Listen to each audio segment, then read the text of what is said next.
Hello दोस्तों, एक बार फिर से मेरे यूट्यूब चैनल पर आप सबका स्वागत है। और एक बार फिर से बात करने जा रहे हैं पायल मलिक के बारे में।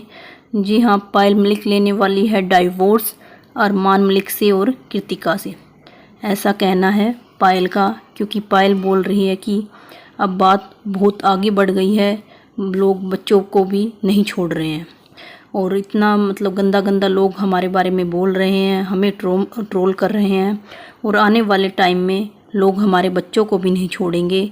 इसलिए मुझे डाइवोर्स ले लेना चाहिए अपने बच्चों के लिए। और बार बार वैसे तो ये लोग बोलते हैं कि हम पॉलीगैमी को प्रमोट नहीं कर रहे हैं, और फिर बार बार इनका ये बोलना कि आप लोगों को तो मैंने कितनी बार बताया है कि उस टाइम क्या सिचुएशन थी जिसके चलते मुझे अपने पति के पास वापस आना पड़ा। क्योंकि आपको पता है कि जब मैं इनसे अलग हुई थी तो मेरे पास एक बच्चा भी था, और एक बच्चे के लिए बाप की क्या अहमियत होती है, बाप की क्या ज़रूरत होती है, तो इसको तो आप अच्छे से जानते ही होंगे। और दूसरा फिर तो इसलिए मुझे अपने पति के पास वापस आना पड़ा इन सब सिचुएशन को देखते हुए। तो भाई, अगर हर कोई औरत ये सोचकर सेक्रीफाइस कर ले अपने बच्चों के लिए, तो फिर तो इंडिया में डाइवोर्स होने ही बंद हो जाएंगे।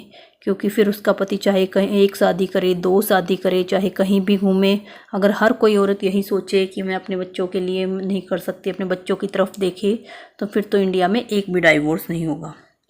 और फिर दूसरा, फिर ये बोल रहे हैं कि बच्चों की तो उस टाइम तो सिर्फ एक ही बच्चा था और अब तो इसके 3-3 बच्चे हैं। तो ये सब वो इस तरह से बोलती हुई नज़र आई कि भाई लोग मेरे बच्चों को इतनी ज़्यादा हमारे बच्चों को बद्दुआ दे रहे हैं, हमें कमेंट करते हैं। जबकि कभी भी आप उनके कमेंट सेक्शन में जाकर देखना कि जितने भी कमेंट्स होते हैं वो सिर्फ होते हैं इन तीनों के लिए। और मोस्टली जो आजकल उनको कमेंट्स आ रहे हैं वो सिर्फ आ रहे हैं उनके हस्बैंड के ऊपर, जो भी लोग बोल रहे हैं कि केस है उस चीज़ से रिलेटेड। कभी भी कोई भी इनके बच्चों के बारे में कभी भी नहीं बोलता कि, और बद्दुआ तो लोग बिल्कुल भी इनके बच्चों को, कोई होगा जो इनके बच्चों को बद्दुआ देता है, नहीं तो ऐसे लोग कभी भी बच्चों को बद्दुआ नहीं देते हैं। और जो सिर्फ ये जितना भी डाइवोर्स का बोला जा रहा है कि डाइवोर्स ले रही हूँ, ये सब एक सिंपैथी कार्ड है जो कि पायल खेल रही है सिर्फ किस चीज़ के लिए, व्यूज के लिए।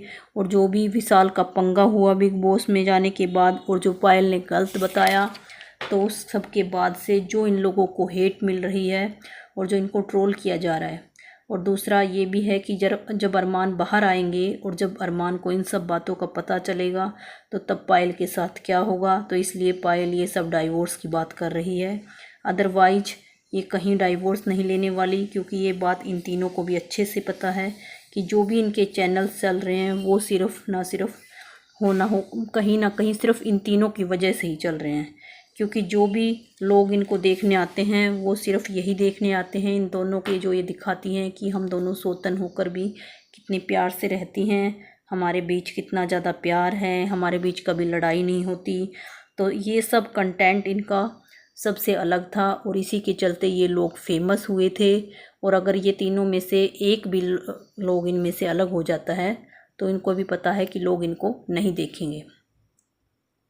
तो सिर्फ ये जो भी जितनी बातें बोली जा रही हैं कि डाइवोर्स ले लूँगी, उनके बाहर आने के बाद मैं अलग हो जाऊँगी, मैं अपने तीनों बच्चों को लेकर चली जाऊँगी, और लेने को तो मैं जैद को भी लेकर जा सकती हूँ, पर आपको भी पता है कि जैद के बिना गोलू नहीं रह पाएगी। तो इसलिए मैं अपने तीनों बच्चों को लेकर एक अलग हो जाऊँगी और वो अरमान और कृतिका एक साथ रहेंगे। तो ये जितना भी चल रहा है डाइवोर्स का ड्रामा, ये सब व्यूज के लिए और सिंपत्ति लेने के लिए है। और आप सबका क्या कहना है कि पायल डाइवोर्स लेगी या नहीं लेगी, कमेंट बॉक्स में कमेंट करके ज़रूर बताइएगा। और फिर अगर मेरी वीडियो अच्छी लगी हो तो प्लीज़ मेरे चैनल को सब्सक्राइब कर लीजिएगा। फिर मिलते हैं नेक्स्ट वीडियो में, तब तक के लिए बाय बाय।